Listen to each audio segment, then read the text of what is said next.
Hi, I'm Brian. Welcome to Autogefühl. You join us at a very wet Nürburgring, where we are taking a very special behind-the-scenes look at the brand new T-Roc R.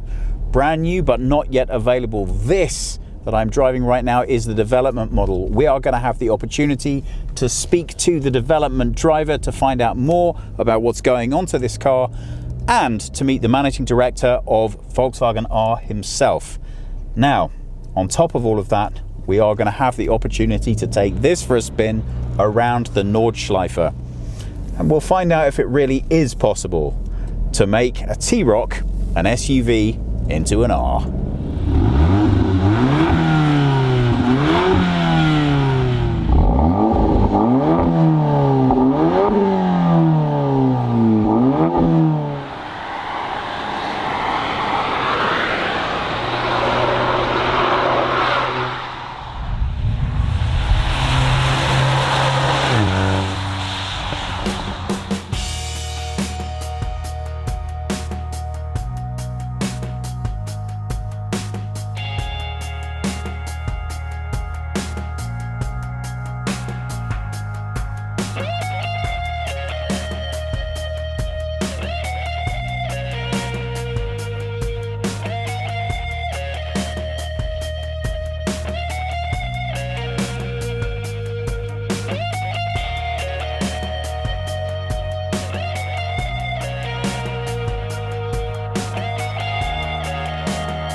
My name is Benny Leuchter, 30 years old. I'm doing racing since I'm 12 years old. I was involved in the development of the car since the beginning of 2018. So I'm very happy to help the engineers to get a little bit more performance out of the car.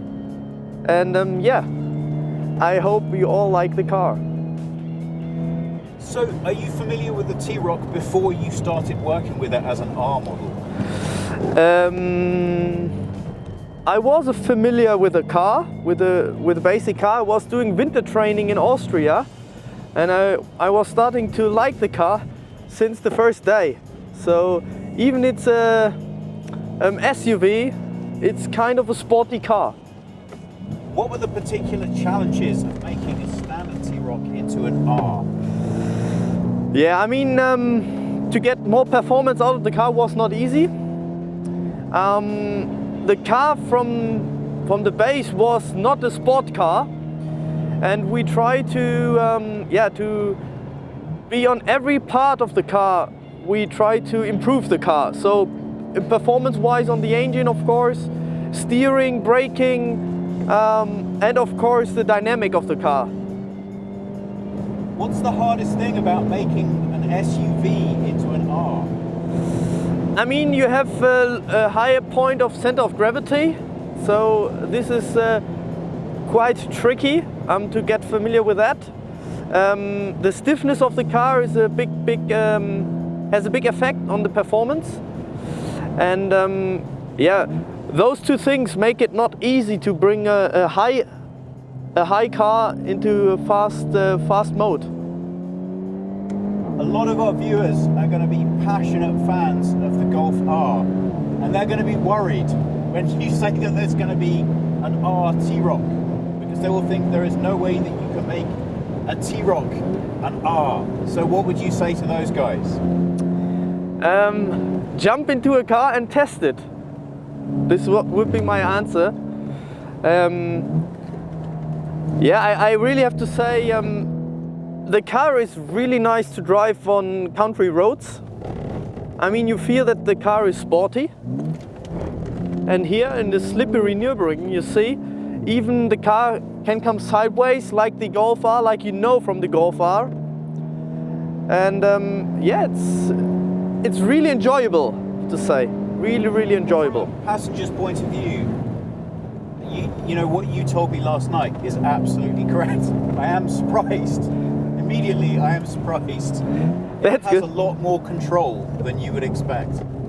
Yeah, you can feel it that the track is very slippery today, as you can feel, due to the wet track, of course, but also of the how to say, from the trees. Oh, the leaves. The leaves, yeah, exactly. Due to the leaves, it's very slippery, and the car has such a great traction. And this is what makes the car really enjoyable, even in hard conditions like we have them now.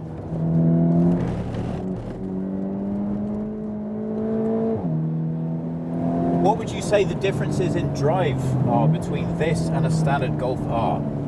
Like from your experience as a driver? Yeah.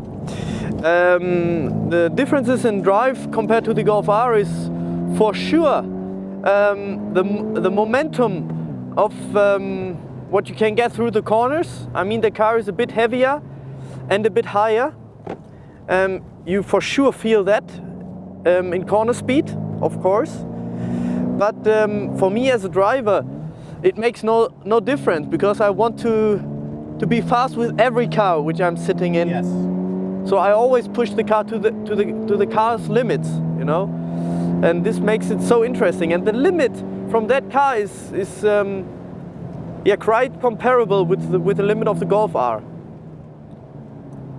So obviously we're driving on a wet track in challenging conditions, and you are driving around with a journalist in the front seat, which is obviously not the normal way you would test a car.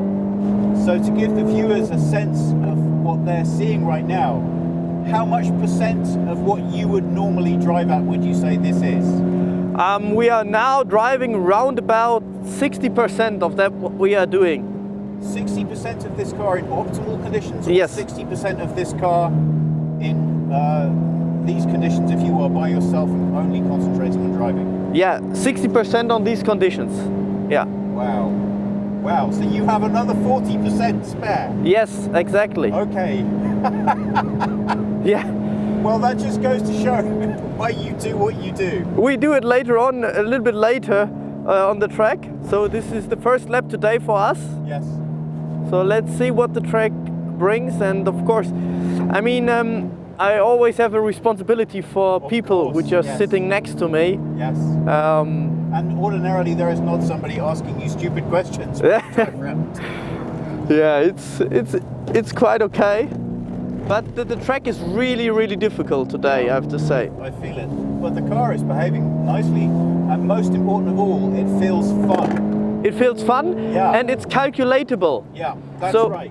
there is not any moment for me as a driver where the car does something which I don't expect.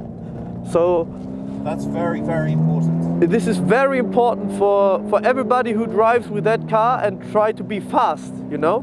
Yes. And yeah, by that the car is fast because you have a lot of trust into the car Yes. as a driver, and you can push the car quite quick to the car's limit, and this makes it so interesting.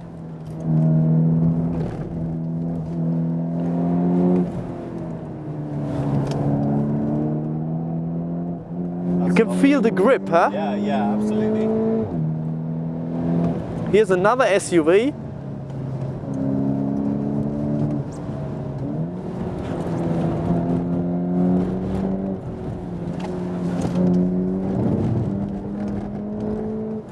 Thank you.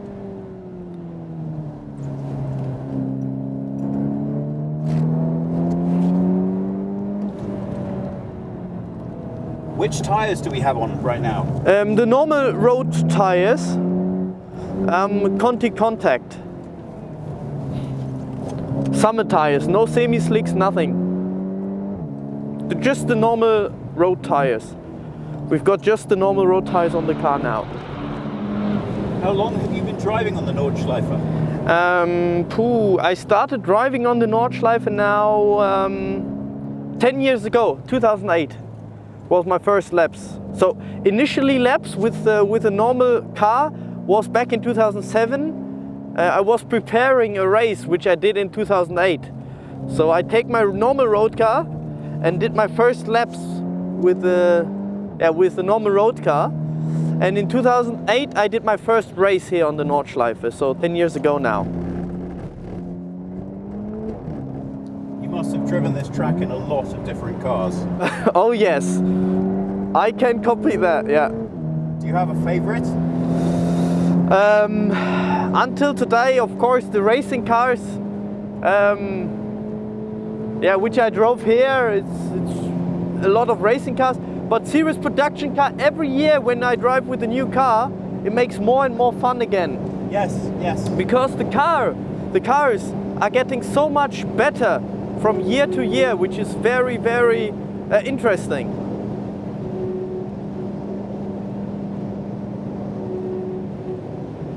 Okay, I just take out a bit of speed, so to cool down the brakes, and we are coming back to the pit now.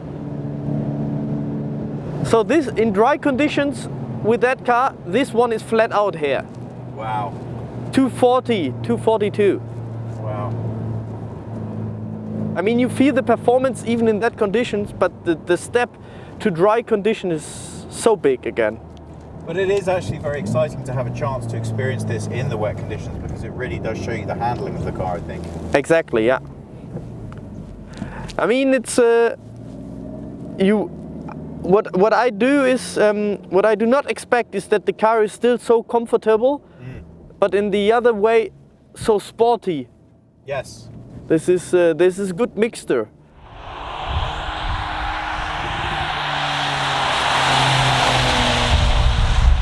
I've been joined by Joost Capita, who is the Managing Director of Volkswagen R. And Joost, can I start by saying thank you so much for organising this weather for us. It really has made me feel more than a bit at home. Now, we are here today to talk to you about the TRoc R. A lot of people would say, why? Why on earth would we need an R version of this car? Can you talk to us a little bit about the inspiration behind this? First of all, the market is going towards SUVs, and the T-Roc already has a great success. And when we had the T-Roc first and we have seen it, we said this is a perfect car, it needs more performance and you can do something great out of it.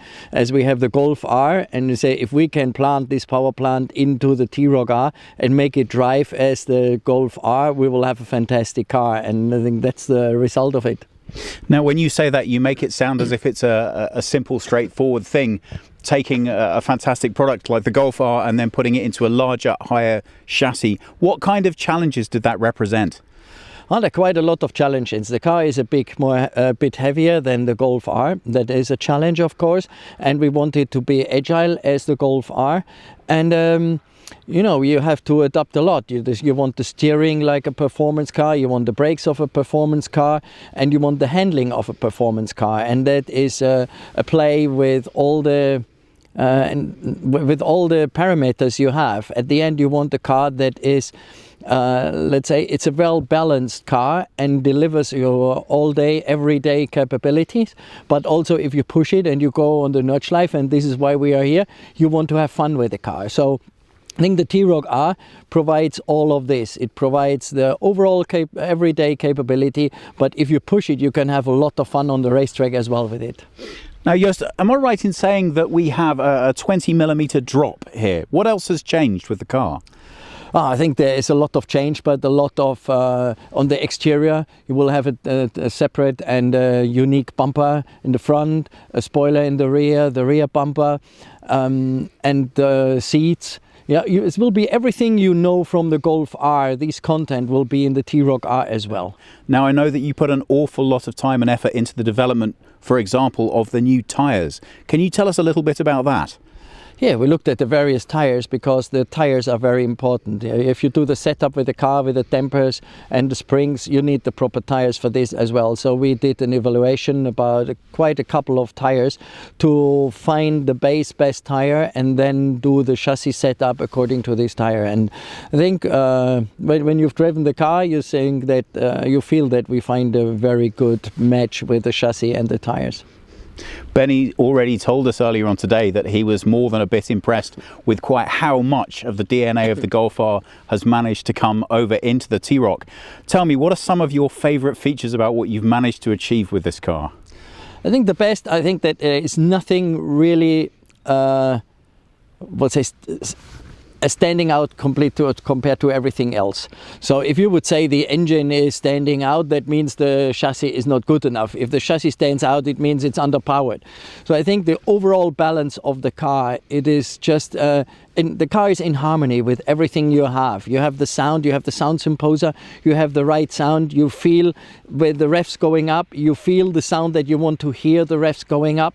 Yeah, especially here we have the Akrapovic exhaust system. You hear the sound from the exhaust as well. So and you can switch it all off if you want. If you want to drive very smooth, and you can do this as well. But when you drive sporty, I think it's a lot of fun because the whole car is very well balanced.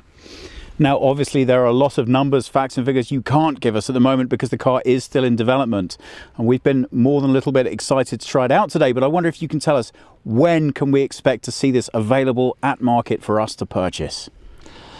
Yeah, it will be through 2019. And it depends a bit, but I think in the second half of 2019. Okay, so still playing it a little bit close to the chest there. I think the important thing that I would want to get across is if you're a big fan of Golf R or just R models in general, this is likely to be the start of something new in terms of a big additional lineup for the R offering. Is that right? Yeah, I think that is right. You will see that the R brand will be much more in the future and will develop and will be, you see we are linked with motorsports now, so we get the DNA. Our engineers are working very close with the motorsport engineers, so we get the technology transfer and we get this DNA into the Rs. So I would say this is the first car of a new definition of R and a new coming up of a new generation. So talking generation, you knew I was going to have to ask you this. Come on, how long is it going to be before we see our first electric R? I think we are looking into it because I think Volkswagen is going big on electric vehicles, and there is room for performance vehicles as well. But in the moment, I see that it's still open how the definition of performance cars will be, and this is what we're working on right now. Before we come up with an electric car, we want to know for us, as we are car enthusiasts in the R GmbH, we want to know what pleases us in electric performance vehicles. And as long as we don't have the answer, we will not see one. But we're working hard on getting the answers.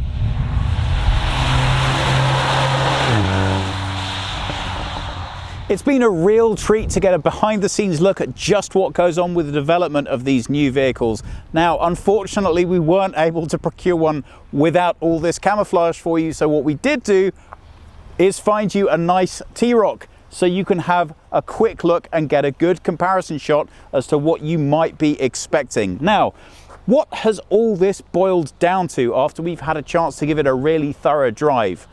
Well, you might be somewhat surprised to hear me say it's a little unremarkable. What do I mean by that? Well, what I mean by that is it's astonishing by just how well the R line has managed to go into this car. I actually can't quite believe how much of the driving experience of the Golf R actually transposes through into the T-Roc, and that's exactly what I mean when I say unremarkable. One of the key features of driving a Golf R are that it just does everything you want it to in a very unassuming way. The power is all there anytime you need it, but it's very nice and gentle and very well balanced when you're driving it through town. Now, I don't think I could fairly overstate quite what an engineering challenge it is to put all of that into this different setup without significant compromise. But that is exactly what has been achieved. Now, I want to be 100% honest with you. I wouldn't describe myself as a purist, but there's always going to be just a little bit of me when I'm driving this T-Roc R that thinks, it's great, but I still feel like I'm sitting about 3 inches too high. And I think that's only to be expected. The Golf R over the years has more or less been perfected in terms of its driving experience.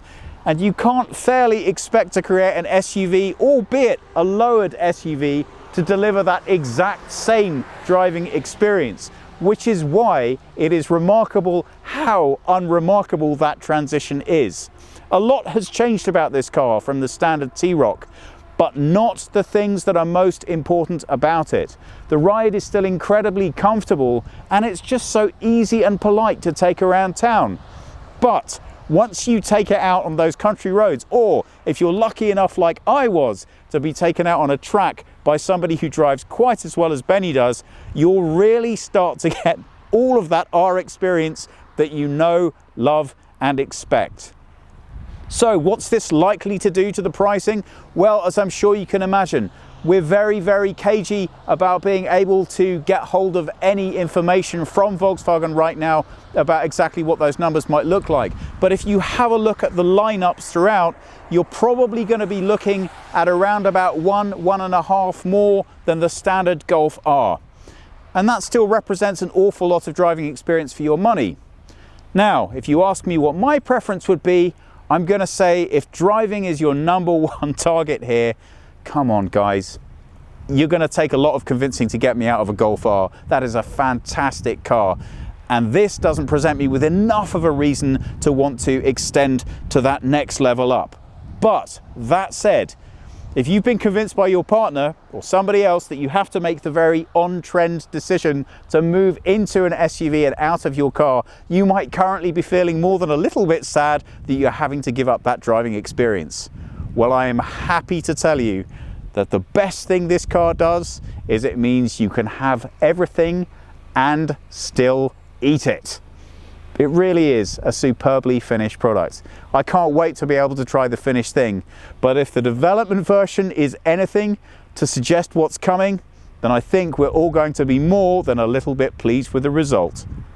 If you have any questions or comments, please put them below. Please subscribe, and I hope you'll see a slightly drier version of us again soon. Thanks for watching.